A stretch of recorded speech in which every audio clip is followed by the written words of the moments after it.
पुत्रेति तन्मे तया तन्वो भिनेदो तं सर्वभूत हृदयं मुनिमानतोऽस्मि। तं सर्वभूत हृदयं मुनिमानतोऽस्मि।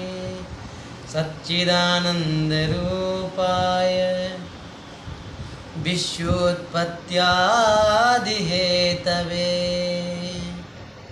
तापत्रयविनाशाय श्री कृष्णाय वयं नमः। बड़ा सुंदर महाराज पार्वती शास्त्री जी कहते हैं, वेदव्यास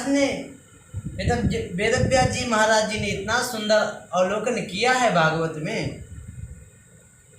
कहा सच्चिदानंद रूपाय, इसका अर्थ इतना सुंदर निकाला है कि जिसका वर्णन ही क्या बताएं।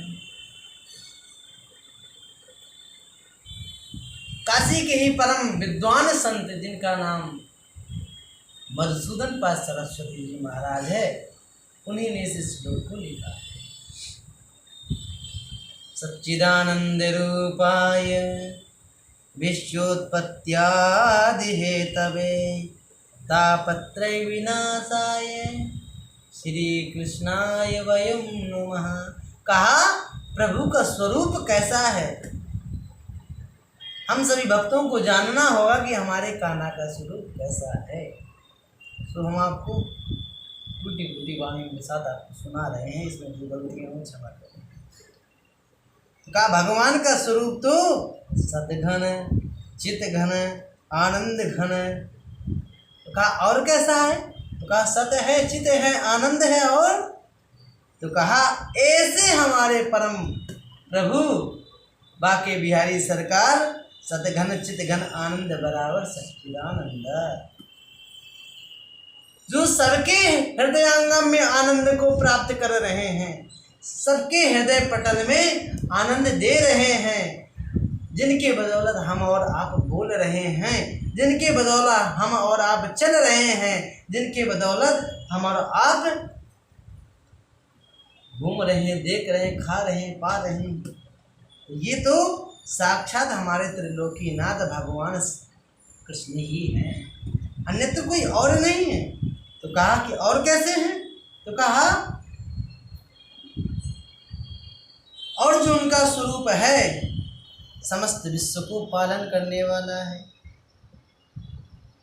समस्त विश्व को बनाने वाले भी वही हैं, समस्त विश्व को पालन करने वाले भी वही हैं, समस्त विश्व को संहार करने वाले ही भगवान कृष्ण हैं। लेकिन स्वरूप अलग अलग है, संहार करने का स्वरूप अलग है, पालन करने का स्वरूप अलग है, बनाने का स्वरूप अलग है।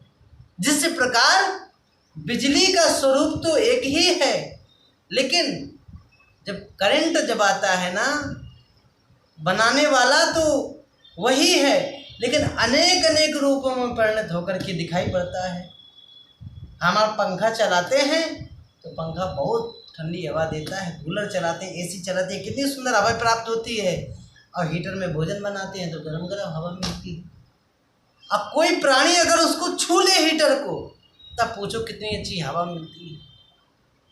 ऐसे ही बिजली है, लेकिन अलग अलग रूपों में अपना स्वभाव बता रही है। ऐसे हमारे परम पूज्य बाके बिहारी सरकार का स्वरूप जो है, तो वो हो अलग अलग लोकों में, अलग अलग दिशाओं में और अलग अलग स्थिति में दिखाई पड़ रहे हैं, लेकिन वस्तुतः एक ही है। सो कैसे हैं, पाद पद्मों में हम सर्व मिलकर के बारंबार प्रणाम करते हैं। भागवत में सुखदेव जी कहते हैं, नैमिषारण्य की पावन भूमि में सूत जी महाराज शौनकादि ऋषि मुनि सब मिल करके मंगलमयी कथा सुना रहे हैं। तो हम सब भी मिल करके चलो वहीं लेकर के चलते हैं 88,000 ऋषियों के पास में, और मध्य में शौनक जी प्रधान श्रोता हैं। तो जब प्रधान श्रोता है तो प्रधान श्रोता का प्रतिनिधित्व कुछ ज़्यादा ही होता है। तो कहा उसमें चल करके और सुंदर कथा को अवलोकन करेंगे महाराज जी, उसको हम सभी भक्त अमृतमय कथा को पान करेंगे।